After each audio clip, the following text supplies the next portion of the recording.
వాస్తవం ఉందంటారా? మీరు చక్కగా చలి కాచుకుంటున్నారంటే వాళ్ళ మధ్య చిచ్చు పెట్టి వాస్తవం ఉందా? గుడ్ ఆఫ్టర్నూన్ అండి. అదేమంటారు చూడండి, సందేట్ల సడేమి అని కాంగ్రెస్ రీసౌండ్ వస్తుందండి. మీరు కంటిన్యూ చేయండి. అంటే నా వాయిస్ మరి కన్ఫ్యూజ్ అవుతుంది కదా. రైట్, వస్తే తగ్గుతుంది. మీరు సందేట్ల సడేమి అని కాంగ్రెస్ పార్టీని ఎందుకు లాగుతున్నారో వీళ్ళ గోళ్లలో మాకు అర్థం కావట్లేదు. ఒకటైతే వాస్తవాల్ని కాంగ్రెస్ కి కొన్ని తెలుసు, ఇంటర్నల్ గా జరిగినాయి కొన్ని తెలియదు.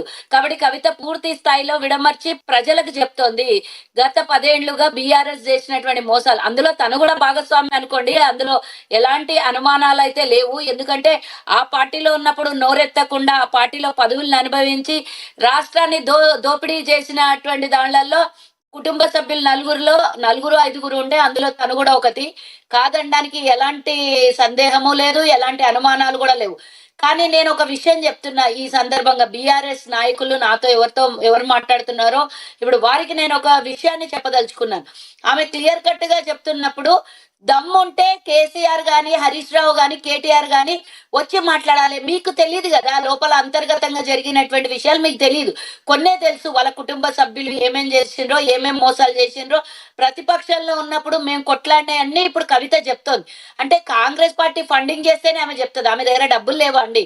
కవిత దోపిడీ చేసినాయి కేసీఆర్, హరీష్ రావు, కేటీఆర్, సంతోష్ రావు తెలంగాణ ప్రజల సొమ్ముని, కష్టార్జితాన్ని, చెమటని, రక్తాన్ని, మాంసాన్ని పిండి వసూలు చేసినటువంటి తెలంగాణ ప్రజల సొమ్ము వాళ్ళ 5గురు కుటుంబ సభ్యుల మధ్యలో ఉన్నాయి. కానీ ఎందుకు వాళ్ళకి ఫండింగ్ ఒక్కరు చేసేది అవసరమా?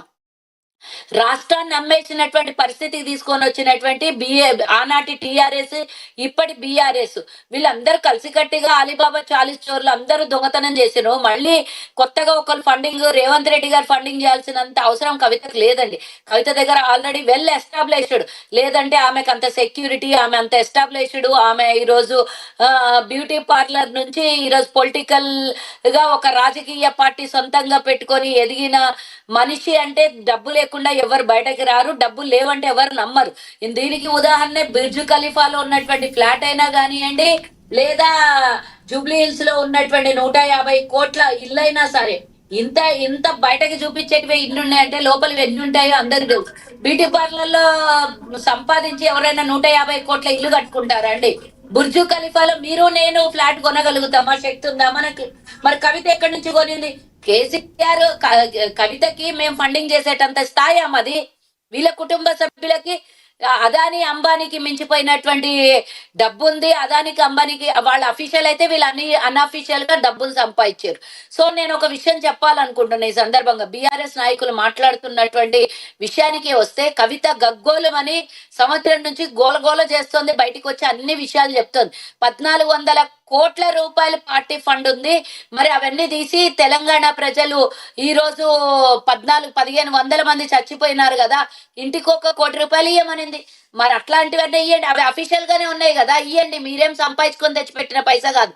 ప్రజల నుంచి మీరు అధికారంలో ఉంటే పిండి వసూలు చేసినటువంటి వివిధ కాంట్రాక్టర్ల చేత వివిధ దేశాల నుంచో లేకపోతే ఇంకా ఇతరత్ర ఎక్కడెక్కడి నుంచో వచ్చినటువంటి ఫండింగ్లవి అవి ఇవ్వండి. నిజంగానే మీకు రాష్ట్రం కోసం పోరాటం చేసిన ఉద్యమకారుల మీద నిజమైన ప్రేమ ఉంటే, యుద్ధం చేసినటువంటి వాళ్ళు. అయితే ఇక్కడ సుజాత గారు ఇంకొకటి ఆరోపణ రామ్మోహన్ గారు కూడా చేస్తున్నారు. బీఆర్ఎస్ నేతలు రామ్మోహన్ గారే కాదు, తిట్లలో పిహెచ్డి చేసిన ఇప్పుడు ప్రస్తుత ముఖ్యమంత్రి ఎవరైతే రేవంత్ రెడ్డి గారు ఉన్నారో ఆయనే అనేక తిట్ల దండకాన్ని కవిత గారికి నేర్పించారు. వీళ్ళిద్దరూ కలిసి తెలంగాణ పరువు తీస్తున్నారు తిడుతూ అని చెప్పి బీఆర్ఎస్ నేతలు ఆరోపిస్తున్నారు. సరే, కవిత కంటే రేవంత్ రెడ్డి గారు నేర్పించినారు, లేకపోతే ఆమె ఎల్కేజీలో వచ్చి ట్యూషన్ లో కూర్చుంది, మేము నేర్పించినాం అనుకుందాం. సరే, మరి నిన్న మొన్న హరీష్ రావు, కేటీఆర్ ఎంత నోటికొస్తే అన్ని బూతులు మాట్లాడుతున్నాడు. అవెవరు నేర్పించిందంటే వీళ్ళ నాన్న సంస్కృతి వచ్చిందా వాళ్ళకి? మరి చెప్పాలి, నాకు ఎవరి సంస్కృతి వచ్చిందో చెప్పాలి. వీళ్ళు ఇట్లాంటి మాటలన్నీ వచ్చి మన ముంగల మాట్లాడితే కల్లబొల్లి మాటలు ప్రజలు నమ్మే స్థితిలో ఉన్నారు. మళ్ళీ బీఆర్ఎస్ నాయకులు ఎట్లాంటి వాళ్ళు దేశానికి రాష్ట్రానికి తెలుసు. రైతులను వదిలేసి పంజాబ్ ఒక్క నిమిషం మీరు మాట్లాడినప్పుడు నేను సైలెంట్ గా ఉన్నా. నేను అంతా మాట్లాడిందాక మీరు విని మీరు జవాబు చెప్పాల్సింది చెప్పండి. మా ఆరోపణలు మేము చెప్పేటటువంటి వాస్తవాలను అన్నిటిని గమనించండి. మీ టెన్యూర్ వచ్చినప్పుడు మీరు మాట్లాడండి. సో ఒకటి ఈరోజు కవిత నగ్నమైనటువంటి నిజాలని చెప్తోంది కాబట్టి ఆమె విషయం చెప్పట్లేదు, వాళ్ళ తండ్రి విషయం చెప్పట్లేదు, కేవలం వాళ్ళ అన్న వాళ్ళ బావయ్య చెప్తోంది. ఎందుకంటే తండ్రి కన్న తండ్రి కాబట్టి అందరు నవ్వుల పాలవుతుంది కాబట్టి చెప్పట్లేదు. ఒక్కటి కేటీఆర్ విషయంలో కూడా చెప్తుంది, అన్ని దోపిడీ చేసిండ్రు కాళేశ్వరం మీద. ఇంతకు ముందు హరీష్ రావుకి ఇదే శాఖ ఇచ్చిండ్రు కదండి, మళ్ళా రిపీట్ చేసి ఎందుకు ఇయ్యలేదు అదే శాఖ? వాళ్ళ మామ ఇయ్యలేదు అంటే అక్కడ ఆల్రెడీ ముంచేసి కూర్చున్నాడు, వాళ్ళని స్కాములు చేసిండనే వాళ్ళ మామ మళ్ళీ ఇంకోసారి అదే పదవి ఇయ్యలేదు.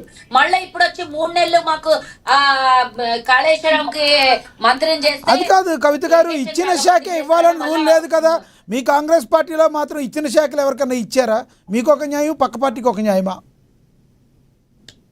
మా దగ్గర అంటే మా నేషనల్ పార్టీ, అది సొంతం ఇంటి పార్టీ కదా, అది సొంతం ఇంటి పార్టీ కదా. అది వాళ్ళు నేషనల్ పార్టీయే, ఇప్పుడు టీఆర్ఎస్ కాదు, వాళ్ళు కూడా బీఆర్ఎస్ మేడం, భారత రాష్ట్ర సమితి వాళ్ళు.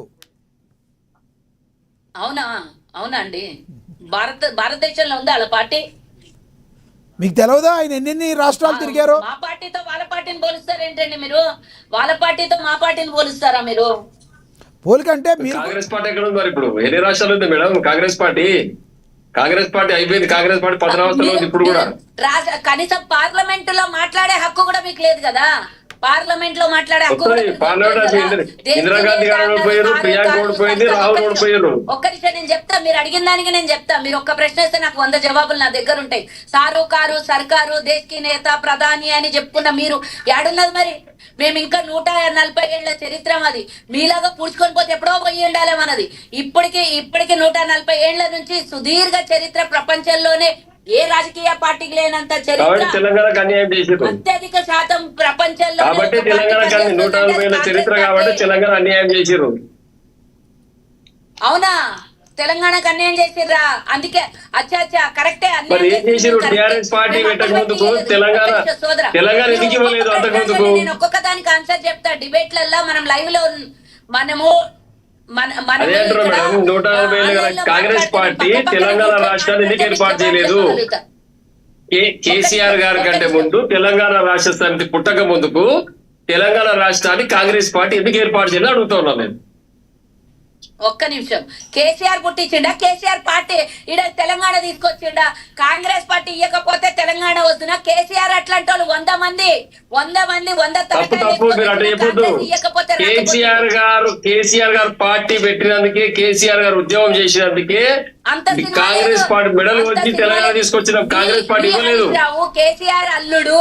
కేసీఆర్ అల్లుడు రెచ్చగొట్టి విద్యార్థుల్ని, నిరుద్యోగ యువతని రెచ్చగొట్టి కాల్చుకొని పిల్లలు చచ్చిపోతుంటే ఎక్కడ రెచ్చగొట్టలేదు, ఎక్కడ రక్తపాతం కోరుకోలేదు, ఎక్కడ రక్తపాతం కోరుకోలేదు. ఉద్యమం చేసినాం, సబ్బండ వర్గాలు ఏకం చేసింది కేసీఆర్ గారు. కేసీఆర్ గారు ఒక కృషి, పట్టుదల, వారు చేసిన వ్యూహంతో యుద్ధం చేసినాం, కేంద్రం పైన యుద్ధం చేసి తెలంగాణ తీసుకొచ్చినాం. ఇందులో కాంగ్రెస్ పార్టీ దుప్పదనం లేదు. ఒక్క నిమిషం రామ్మోహన్ గారు ఒక్క నిమిషం ఆగండి. రామ్మోహన్ గారు ఆవిడ మాట్లాడివ్వండి. మీరు మాట్లాడిద్దరు కానీ నెక్స్ట్ మీరు కంక్లూడ్ చేద్దరు కానీ. ఎస్ కవిత గారు మీరు మాట్లాడండి. సారీ సుజాత గారు మీరు మాట్లాడండి. సుజాత గారు మీరు మాట్లాడండి, ఆయన తర్వాత మాట్లాడతారు. లైన్ కట్ అయ్యింది. రైట్ మేడంది కట్ అయింది, మళ్ళీ మాట్లాడతారు. ఎస్ మీరు కంక్లూడ్ చేయండి రామ్మోహన్ గారు. లక్ష్మణ్ గారు ఒక 2 నిమిషాలు మాట్లాడి వెళ్ళిపోతాను. 1-2 నిమిషాలు, ఎందుకంటే అందరు మాట్లాడారు కదా, ఒక మాట అండి. మాట్లాడచ్చు కదా.